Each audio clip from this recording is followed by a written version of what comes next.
All right. Hello, everyone. All right. Hello, Mark.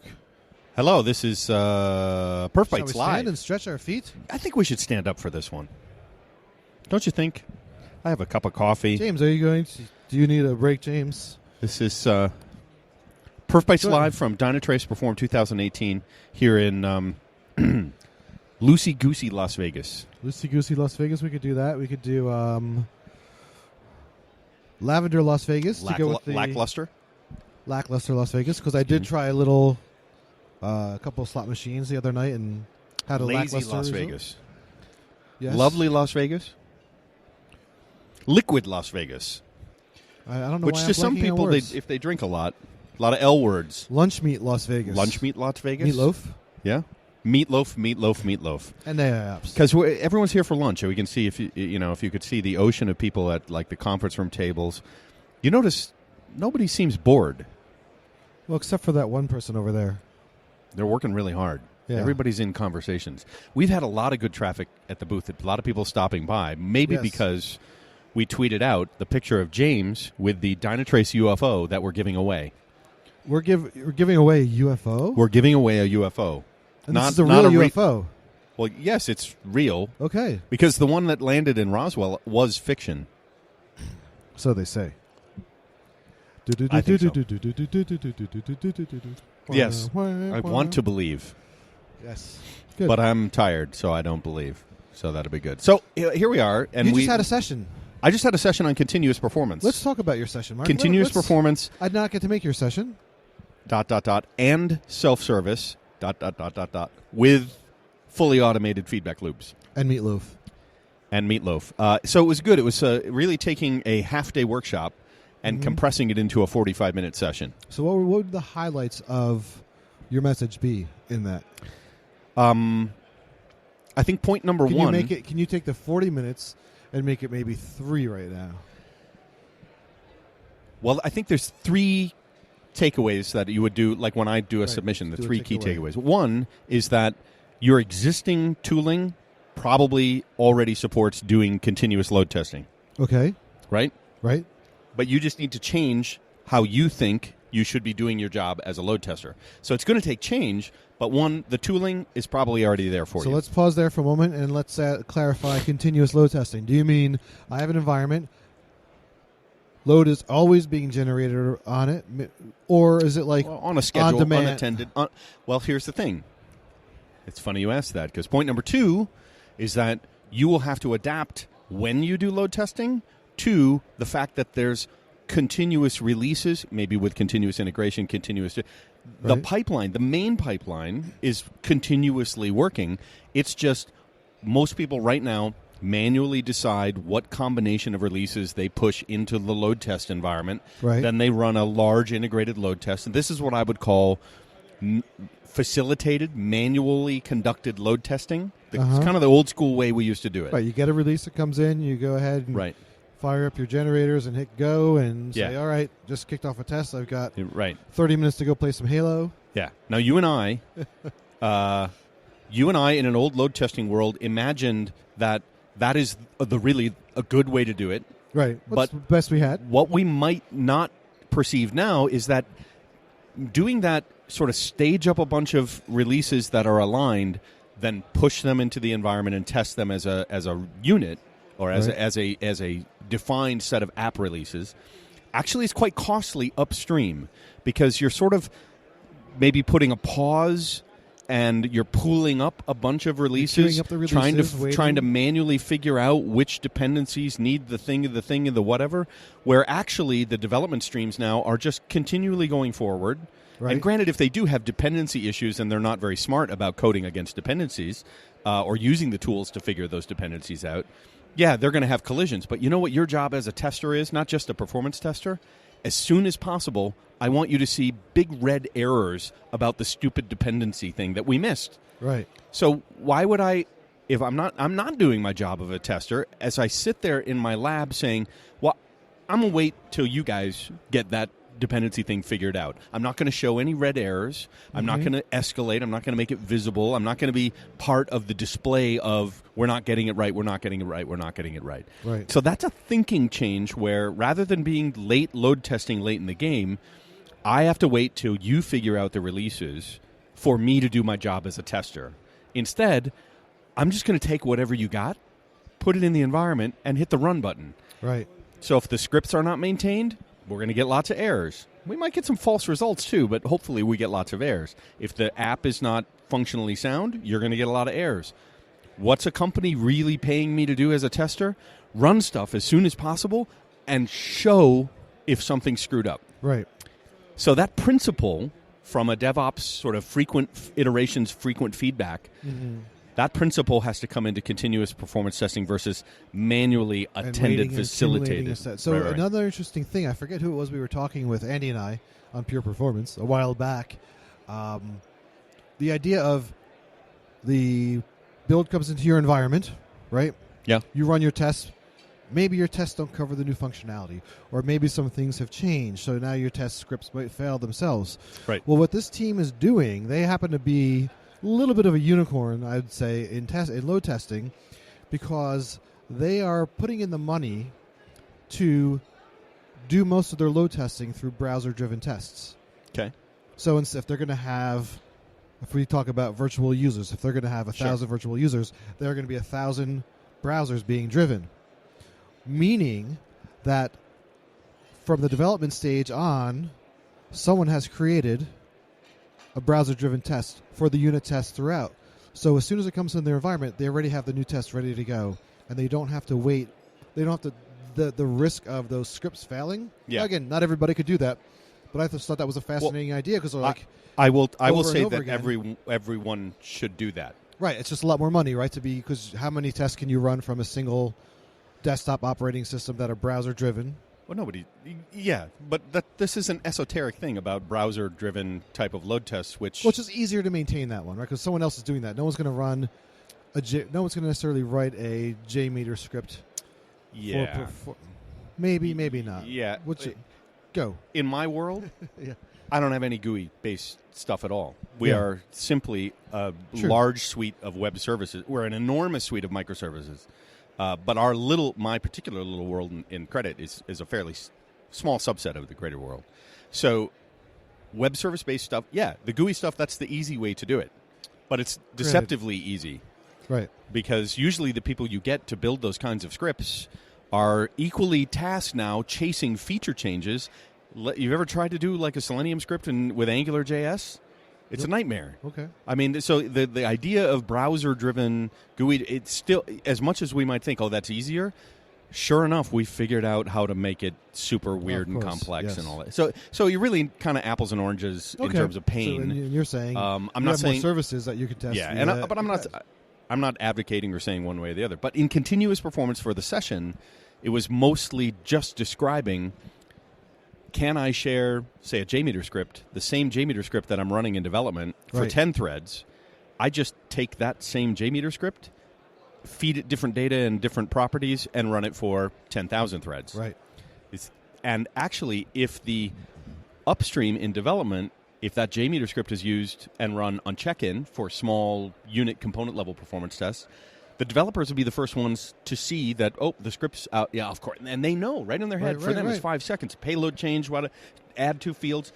There's not this lengthy overhead of I have to communicate in a document to somebody, to another team, then a silo somewhere else. Mm-hmm. They're empowered to change the test script. And, in my world, your test assets need to be stored in the repository with the app. So your test assets being stored and versioned in Git or in Subversion, whatever you're doing. That's a requirement. Right, and in this kind of situation, this is exactly where the spirit of DevOps comes in, right? Because you should have that person whose job is to do the performance/load testing early on, or at some point, helping guide the developer on, you're going to write a JMeter script that I'm going to use later on. Let me teach you and show you what a good performance test is going to look like, so that when the developer writes one, they're just not going to write a simple little dumb script that's going to test their little function. They're going to write it a little bit more downstream with that in mind, because you're bringing the teams together to say, let's serve each other. You teach me, I teach you. You're going to build something that you create here. I'm going to use that same thing later. Let's do it right from the beginning. Give and ye shall receive. Yes, exactly. Right? And this is a challenge for people who often think of our discipline in a silo where other people don't understand what we do, and it's all on us to do everything that we have to do. When you do that shift from silos into pipeline, right, suddenly you're helping and facilitating people learn how to do more, better, cool stuff upstream, downstream, and you're part of that flow. And I found JMeter was a good tool to do this. We're researching Locust, but any tool that allows you more modular capability is a good thing, right? Right. We're going to let them have a conversation. Yes. So anyway, the first 2. thing was, So the first thing in continuous performance is your tools probably already work to do this. Right. So you need some, but you just need to start thinking of those tools in command line driven, but unattended and recurring unattended tests. Correct. So where in development you would check in, on check-in they would run a JMeter script. Right. You don't want to, like if you have a sonar model, you do the first wave and then you do more testing and progressively more testing and feed that data back to the developer, back to the developer. Yep. If you think of load testing being on the main pipeline, or what I call the promotional flow, okay. If load testing's not going well, you'll block the pipeline. And you're right back to a phase gate or gatekeeping role, which is all you should be doing is load testing is helping things get promoted faster. Right. And so to some extent, there will be some releases that need to go to production that really don't need load testing. They will say, this is such a small change, let's just push it through. Right. All we're doing is changing the amount of threads. And hopefully your engineers are mature enough or smart enough, or your ops people are smart enough, we can make this change and not do load testing. Now, we track that we chose not to. There's always an assumed risk. Yeah, there is a risk, but someone can approve and say, let's just go for it. And you have to know if we're moving fast enough in a green-blue deployment, if it turns out we should have done load testing, we flip the feature off and we go back and do the work. So you want to enable that flexible pipeline operation. So what I did, and I actually talked with several companies over the last few years, that what I call an off-the-flow or out-of-the-flow continuous performance pipeline, which means you have, if you draw a straight line on a page, that's your main pipeline for development to ops. Right. Then you draw a circle right below that, and that is the continuously running load test 24/7 in the load testing environment. Right. So you can have releases that cruise along the pipeline. Some of them are flagged. I don't want to do load testing. Just go right on to prod. Some of them will say, I need to do load testing, and it will trigger from the main pipeline, no matter what's happening in the load test environment, push the latest release. And this is all automated, you're saying. So there's going to be a flag in that release. Yeah, with Puppet or there's going to be a flag Ansible, in that whatever. release. So when it comes in, it's just going to, the process is going to... And your company, your application architecture should have a commitment to zero downtime and green-blue deployment. So I should be able to push that new release with rolling restarts and load balancing or whatever. I should actually have a valid test that says, in the middle of a load test running, I can push a release and not disrupt the flow. So it's actually a good functional test because this will of be practicing zero downtime deployment. Yes, perfect. Just like prod. I'm like, great. So I get bonus testing out of that situation, which is really, really great. There's some loud people about we ran out of stopwatches. James ran out of stopwatches. You can take some koozies. And if... See, look, you could do this with it, too. I have one on my arm. See, I've made a Wonder Woman cufflink cuff. Like Wonder Woman? Yes, exactly. All right, so... That's great. The one thing that... So in that process... So there's the two principles. Let's get to number 3, and then I'll ask you my other question. So that's the second principle, right? And you said there's a third principle, or no? The third principle is automated decision-making.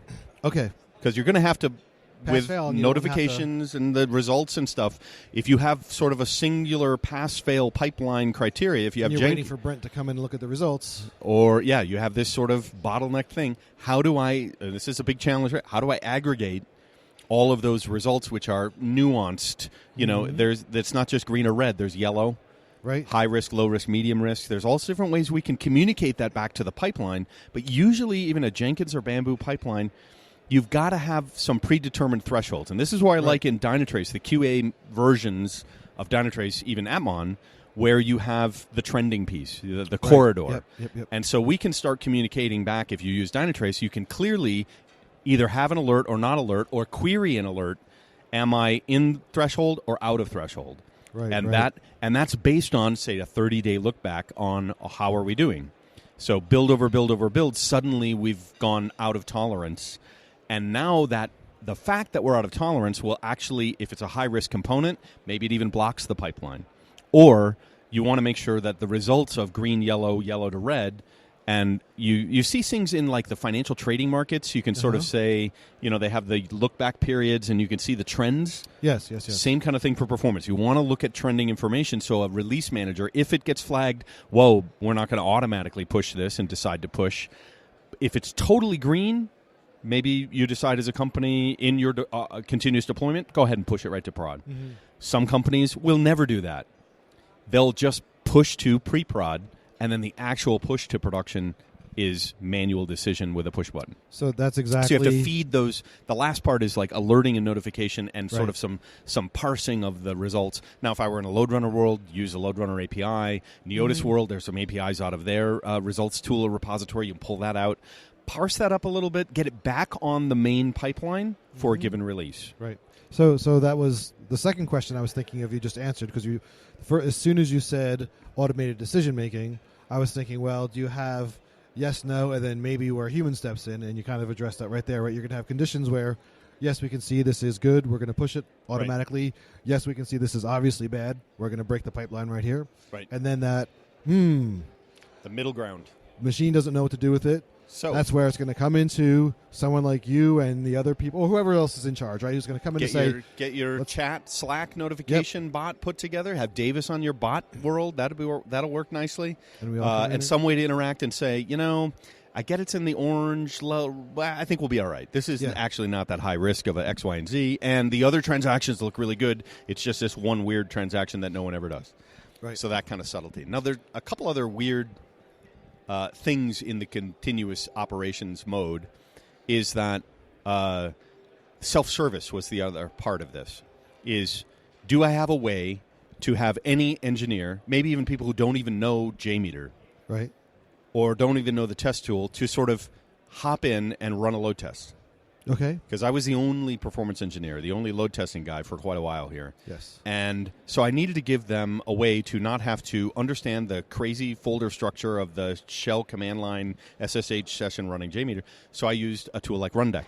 So I give a little demo of Rundeck on using the GUI features for a job in Rundeck and using those to send the properties and launch JMeter. So they now have sort of a GUI way to see. I think Octoperf was... you remember Octoperf, James? Octoperf. He's not... James is there. So Octoperf, we've done some stuff with them. They have the same thing. Give us a web-based GUI in order to do JMeter. They do a hell of a lot more for actual scripting of JMeter. Okay. You should be on now. That's very strange. No, Get it was on the blinking. mic. It was getting It was on the blinking. channel. Octoperf. Yeah, I like Octoperf. Yeah. He likes Octoperf. Yeah, a Yeah. lot. Yeah. Regardless, so here's two things that you can do cool with Rundeck. You can, on demand, fill in the blanks, fill in the properties, hit go, and run your load test. Right. You can also have, like any good job scheduling, you have cron schedule capabilities. Now, in the manually facilitated load testing world, you create a scenario. And maybe you have 20 different scripts come together. You run them all at the same time. You're doing like a simulation of production load. Well, that's nothing more than running lots of scripts at the same time in kind of the same scenario. The way I do it, I actually enable and showed Rundeck being able to wrap, here's the script 1 baseline test, and then script 2 baseline test, and script 3 baseline test. And all the individual teams have to agree, hey, everybody, every day at 10 a.m., let's do our baseline test. And so they all put together their profile, self-service, for their own app. This is the kind of baseline test parameters, and they schedule it, and everyone agrees we're going to run it at the same time. Now, they're still checking things in dev, and they can run small load tests in dev. Right. But if you're in the shared load test environment, which is more like pre-prod, the integrated performance test is nothing more than everyone agreeing, let's all run our JMeter scripts at the same time for that scenario. Then, let's say at noon, we're all going to run a stress test. And then at 2 p.m., we run a scale test. And overnight, we run a soak test. Mm-hmm. you're empowered as a developer, and you could do this through flags on the pipeline, or you could do this manually and get it scheduled and running, and then they have full control to log in and change what. Hey, hey guys, do you do the soak test? Let's say I have a new team, like we just got our baseline test running, and I tell them you need to feed more test data to do 12 hours.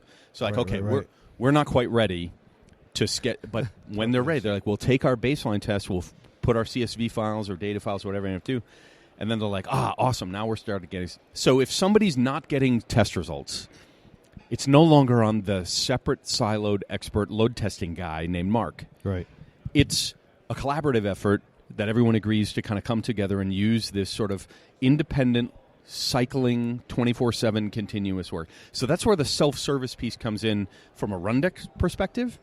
There's also times when people need to stop all the scheduled stuff and do a triage emergency deep dive. Right. So we hit a button, go through all the jobs, and just disable the scheduling, and then we go back into manual mode. Now that's, for me, driven by a JIRA ticket. Okay. So somebody puts in a load test JIRA ticket, and I have to go schedule it, put it on the calendar, etc. What I've done is automated that load test JIRA ticket number, the URL or the name of it, is the key in all of the results. So all the jobs, if you have a load test ticket number, it'll store all the results for your test cycle in that folder, and then we parse it, and we actually, after a test is run, we parse all the results and put all the links back in a comment on that JIRA ticket. Right. So a developer can say, I have a release of X, Y, and Z. I want special load testing. And I haven't done it yet, but you could I might set if they put in a priority P0, P1, I'll automatically stop the scheduled running tests. I'll flash back and clean up the systems, notify everyone, create the Slack channel, and then bring everyone together and say, the load test environment is ready for you to do your deep dive emergency load testing. Okay. And we would manually, that's when you would want the human attention to be brought together, but you want it to be continuously running unattended when everyone else is out doing the rest of their job. So that concept was that everything I just said in the last 15 minutes, that is the mini version of the session. So you have the developers, they have all this freedom to check in code, have all this freedom to check in code and actually run at every day at the same time, so on and so forth. How do you avoid the challenge of a different understanding of performance and load profiles and scheduling among all the different groups that can check in code? So you might have one group checking in different maturity levels. No think times, no pacing. I didn't say that I tolerated crappy work. Well, you may not catch it right away. Oh, I definitely would. Here's kind of the thing that we were mentioning before, is that if you have even just bad app code, or even a bad script. Now, the scripting practices, my job goes from being the guy who writes the script for you to being the guy that advises you. Come and advise. I'm right there for you, man. Let me block 2 days, get right in the rally, sprint schedule, whatever. Somebody says, I have to make changes to my script. Hey, get Mark. Mark's that guy. But I'm not Mark that guy to go do work like Brent in the corner in a silo that no one else can do. I'm here to help them. Hey, here's a few tweaks we can do. We can do such and such. And once it's checked back into the repo, away they go. But the two things that I will say, because when it's running continuously in the background, if the app is screwed up, let's say a dependency is screwed up, like I've got my app 1 and I'm dependent on app 2. Well, app 2 pushes a change that's really crappy. And they look fine in the load test, but for some reason, functional integration, whatever, big red errors in the load testing world.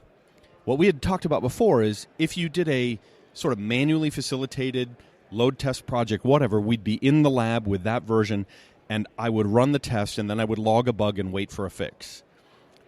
And so maybe you see the load test failures once. In the continuous model, it will just keep showing red on the big monitors in the dev world, and the PM will eventually get the alerts in their chat. Why is the app 1 load test failing, and pretty soon it comes back to so it's punishment by visibility of big red errors. So it might be the dependency issue, but it could be someone wrote bad code and broke the load test. It could be bad code in the app. You get 2 bad scripts and they break the whole load test. Sure, and to be honest with you, there are lots of people in the world who don't know how to write good load testing scripts. We know that. Yes, that's exactly why I'm asking this question. Well, that's also part of why, going back, I think we were discussing it should really be more that the load team is coaching the development team early on how to write these tests so that chances are the load team is not going to be why would a running the developer test. listen to a tester? They've graduated from that role. Because the thing you missed before, we share the scripts. So the same script used for unit load testing or unit testing in JMeter is the same script I run. And if you're a siloed developer, not helping write tests, you're going to be out of my company. No. I mean, this is the thing you said. You must give to receive. So if a developer says, "Hey, I can get small 10-thread unit tests, early load testing," and Mark's going to use the same script, and I'll understand the same results, and they're the first ones to see it, and that way I can't complain if the results come back and I don't like them. Because I have some ownership. We're all part of. We're all invested in the success. And that way, I know that the tester is also testing it in ways that it's meant to be operated, but the tester is also going to be providing feedback to say, this is how you want it tested, but this is how it could also be done in different worlds. There's the whole collaboration. Part of the spirit of the whole DevOps thing is testers help developers, help operations, and all these other teams help each other to understand the different roles. Software engineer across the life cycle. The seal, It is. So you show up and it's like, look, if we get this, you're the PayPal seal. I'm the well, maybe, but can you bark? No, don't go there. It scares me. But to your point, this is a cultural change from the siloed special team to somebody that works across the life cycle. And in DevOps, it was like, you have a vested interest in starting your performance testing early. Let me give you a JMeter script as an example to get started. Now they're getting some value out of it, and that helps them detect stuff before it's comes down the pipeline. But it's just enough load testing that they get enough value that they're like, oh, I made this change to this web service or made this change. I'll update the script at the same time and check it in. And boom. Then I inherit it. Right. I inherit only when I push the app, I push the scripts into the load test environment. I've got the latest, greatest scripts with the latest, greatest code. And it's no longer a throw your thing over the wall and punish the load testing scripting team. And if you think about, so this is not, I don't think this is an original idea, but we hear it from Bernd, our CTO, all the time, right? Yeah. When we did our transformation to Ruxit, when we did our transformation from 6-month waterfall to 2-week release cycles, first thing he said is we have developers in an up-down silo. I'm looking at vertical, right? Vertical silos, all these vertical silos, developer, testers, performance people, operations, business. Take that, turn it on its side, and now you have a parallel track. You remember that from all the Andy talks, right? That was so that is last part year. of. To me, that's the seal, and that's what makes this work. That's and that's what makes all this work because you're sharing all this information with each other. You're co-educating people from different teams, and that again, when you really go back to what the spirit of DevOps is all about, which is why people like say DevSecOps. No. Freedom is dangerous. Knowledge is dangerous. This is like cats and dogs living together and sin. Okay. All right. Well. Good luck being in business next year. Yeah. But I like the collaborative part. The if a developer, I can't expect someone to do something if they're not going to get something out of it. Right. And the developers are notorious for, I need you to do this. I need them to do extra work for me, and then they're like, why? But the developers, it has value to them. And the reason now it's like they'll get something out of it. They'll probably do it. And the beauty is, and they're not being hammered over the head like you have to do this from management. They're like, no, I like seeing the telemetry in development. Then I can see it in QA. They're like, that helps me make decisions and be a smarter developer and grow. And I mean, they're getting something out of it. So, Mark, what you're saying is it's all about them, and as long as you can make it all about them. You got to keep your developers happy. Then I'd get less punished downstream in the pipeline, including the ops guys who are like, "Oh, I'm so glad you." Big fist bumps here. You know what I mean? Like, so do not punish your downstream. To that point, friends. exactly. The developer's going to have to do a little bit of extra work to write this little JMeter script, which is going to be pretty simple for them once they learn how to do it. Whatever tool. But what they get out of it is, they're not going to be working on something else and have 5 things coming back to them because they're going to use that early on in their cycle. I mean, this is what we've been talking about for years now. They're going to be testing that the proper way early on in their cycle. Once they pass it out, they know from everything they could have done, it's good code. We hope. Well, I mean, there could be load, there could be concurrency, there could be other things, but there is enough for them to say at the dev level, this is ready to go to the next phase. And guess what? That's a ton of workload off of them. It could be a baby step. Back. It's a baby step. But it's the next step in the flow. Yeah, but it's not going to be, I'm going to push this out, and then while I'm working on this next crazy thing, those 4 other things that I pushed out Right. are all coming back to me. Less likely. It's going to be less likely. So they do have So the time let's now. When they call that say, the- I don't have time to do this, they say, well, no, I do have the time because I know this is going to save me later. So the blowback rate goes down. Yes, exactly. Now you might translate no, that but to a they- QA metric or But they something. get the immediate feedback, so it's the defect is It's addressed fresh. closer to point Yeah. of origin. Their inception. where It's in their head. Yeah. cheaper. The cost- the cheaper cost- because they'll remember. Darn it, stupid me, and we fix the code Yeah. And they didn't also then code 5 things that were dependent on that's already out there. for someone else. That doesn't work. Yeah. Now, the one thing I wanted to address, because when you listen to this, is, hey, this sounds great and groovy, man, and it's going to be super easy. But in some cases, one of the challenges, especially for the team maintaining this CI load or performance testing environment, load testing environment, is the environment's going to have to be maintained, right? So data refreshes, maybe some data massaging. I can imagine maybe if you're testing. I remember we had an issue a long time ago where we were testing message boards on our site, right? And it was going to a message, posting a reply, and that message by the end of, I guess it was probably about 6 months of load testing because this project was so long, Yeah.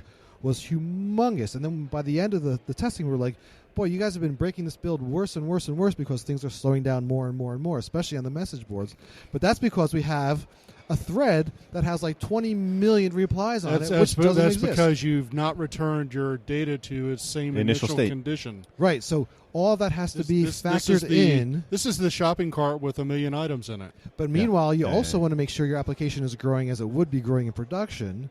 So you still have these models to consider and take into Yeah. because if you just set it back to 0 every time, well, maybe performance is going to be great every time. So set it back So, to a realistic, real-world right. initial state, hopefully. Exactly, yeah. exactly. I think to James's point, it's still that old throw it over the wall, disconnected, siloed way of maintaining test assets. And QA people outside of performance have these same issues, right? Yep. One of the things I'm thinking is that it used to be punishment was the rule, and you were just elated if a developer or an upstream engineer actually did some extra work to maintain the script. I mean, that was like the exception. Now I think we're flipping it on the ear. And if you have a small pool of experts in the performance team, they have less and less time. They now just become, like you say, advisors or consultants back to those teams saying, by the exception, I'm having to do some heavy lifting to fix an incomplete test design. But I can, as a senior engineer in performance, I can predict, here's a new team that's never done testing before. I'm going to book 1 month of extra cadence to Yeah, work we with know. them, bring We them know. up to speed. But I have teams that are really capable. They're full stack developers, if you wanted to call them that. Mostly full stack. They can, once they pick up my funky JMeter way of doing stuff, they're like, this is great. I know how to do this. We can do this. And then they're like, we still hate JMeter's GUI or JMX file. So can you move us to Locust or move us to another tool? Or if you're in the load runner world, I'm sorry, we don't know C. But take your JMeter. Java's for failed C developers anyway. I know. So anyway, I think that's right though. But it flips it opposite. Now the failing, screwed up, bad test scripting becomes the exception, whereby a smaller number of experts can be used to help teams get better at what they're doing. At least that's what I'm experiencing anyway. Well, So yeah. that was that's continuous performance. The other thing, the last part I didn't quite get in the session because we ran out of time, because I always run out of time, was how You to talk a get lot? started. Of course I talk a lot. The one thing I wanted to share is that you don't have to, like, if you draw the 3 circles between dev, performance, and prod, Right. and you have a flow through there, to get this continuous performance thing happening, don't worry about prod so much. Just get started between dev and test, dev and perf. It's funny you say this, You know? because at the same time you were giving your talk, our friends Abir and Nestor from Citrix, who were on Right. Pure Performance, they were on talking about their transformation. Oh, yeah. And I told you, I think we said the other day, they're about halfway through, and their part of their transformation has been working with test and dev, Right. getting them all united. And there's another project going on between test and ops, I Right. believe. I'd have to go back to get the particulars. Right. But they started in the one section. They're going to start slowly working on bridging those two all together now, because They'll have 3 But- circles. yes, but it's about exactly as you're saying. Start with one area. Don't try to do the whole thing at once, because as you're figuring out with the one area, Yeah. you'll know it's going to work better once you get to, let's say, the prod side, which is a lot more sensitive to Yep. this stuff, right? Yep. Once you're at prod, you don't want to be doing as much experimentation in practice and technique, and let's see how Right. we're going to do this. You can work that out with your dev team Yeah. and the test team and to get that going. Yeah. And It's funny because that talk, they were on the same time you were. So it's it's funny. A coincidence. A coinky-dink. Coinky-dink. Of course, the question everybody wants to know, in order to go through this transformation, do I have to get tattoos? Do I have to color or shave my head? Piercings. Piercings. Yes. Yeah, I'm really not into the piercing I'm just going to thing. encourage the non-permanent hair coloring. That's always a good one. Yeah. And see, tattoos and piercings are usually pretty permanent. Piercings can heal.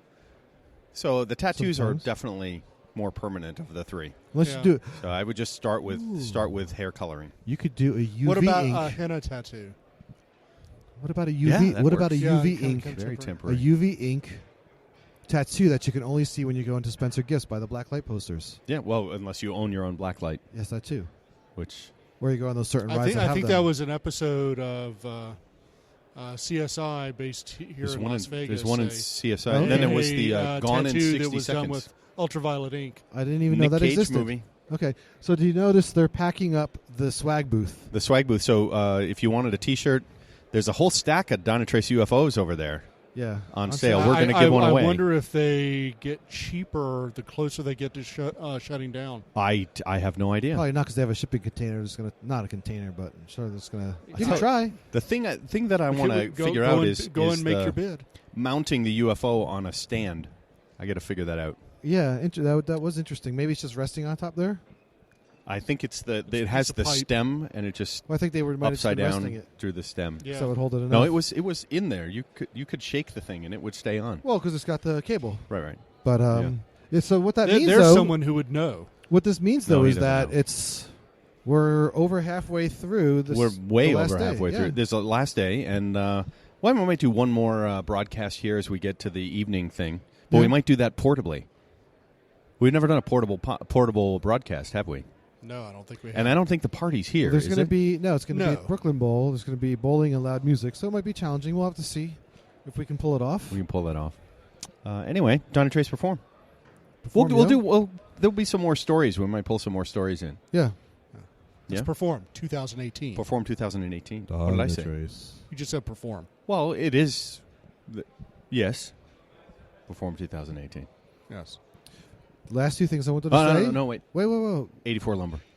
Okay, last one thing I wanted to First say. of all, and you also have not told a cow joke today. Oh, okay. So I'll tell Day a cow 3, joke today. Day 3 cow joke. Okay, day 3 cow also, joke today. I do want to point out that this Meatloaf. weekend is, in fact, our Super Bowl 4 performance. So 84 Lumber. Lumber, yes. We're going to have a whole new set of Although you failures. can't use the word Super Bowl, you could 84 get shut Lumber. down and sued. But anyhow, Yes. so the cow joke. All right, Day 3 cow joke. cow walks into a bar. A lot of cows in bars in my jokes. Apparently. And he goes, bartender, let me let's get a glass of milk. The bartender looks at the cow. He's like, you're a cow, aren't you, right? The cow's like, yeah, last time I looked, buddy, I was a cow. It's like, well, you have udders that make milk, right? He's like, yeah. It's like, well, why don't you just get some of your own milk?